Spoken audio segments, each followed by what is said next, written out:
You heard what the French media historian said there. If we start taking into account how a cartoon is received, then we won't do anything anymore, because with each drawing you can unintentionally touch a category of the population.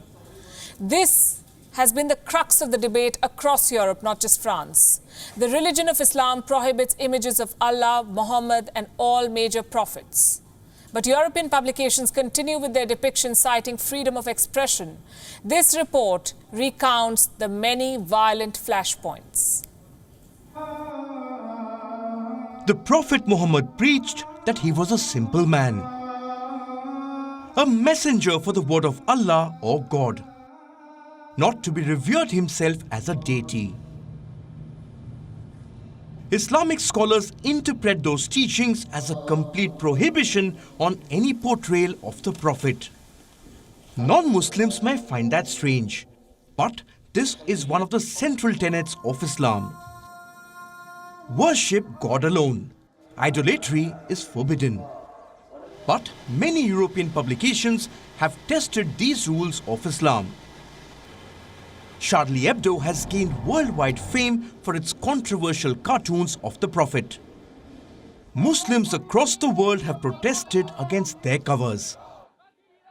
But for the journalists at Charlie Hebdo, the offense is the point. They believe that submitting to the demands of the Muslim community will damage French secularism.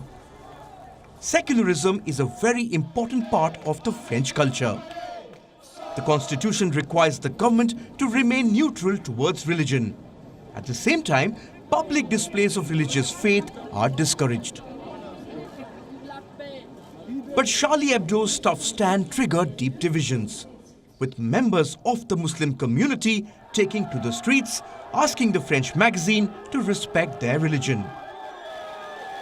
France is not the only European country to witness divisions like these. This is a tussle between freedom of speech and religion, and a cultural conflict playing out across Europe. It began 15 years ago. Danish newspaper Jyllands-Posten carried controversial depictions of the Prophet. The newspaper published a series of them. Some depicted the Prophet as a terrorist with a bomb.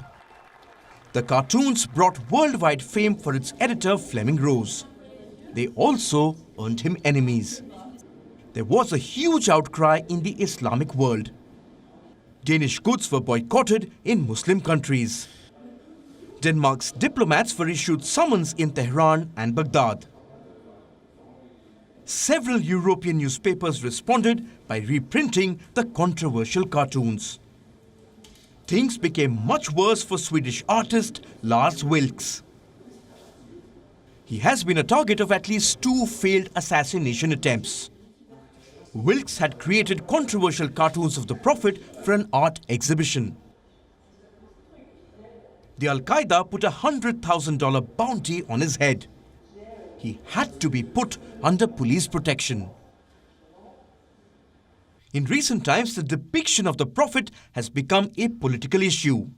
2 years ago, Dutch politician Geert Wilders announced that he planned to hold a Prophet Mohammed cartoon competition. The event was shelved over fears of a violent backlash. But last year, Wilders revived the competition. A smaller version, it lasted only for a few hours. A photograph of a dark man was declared as the winner. The debate over the depiction of the Prophet will perhaps never be resolved. The Muslim community is on one side, asking publishers to respect their religion.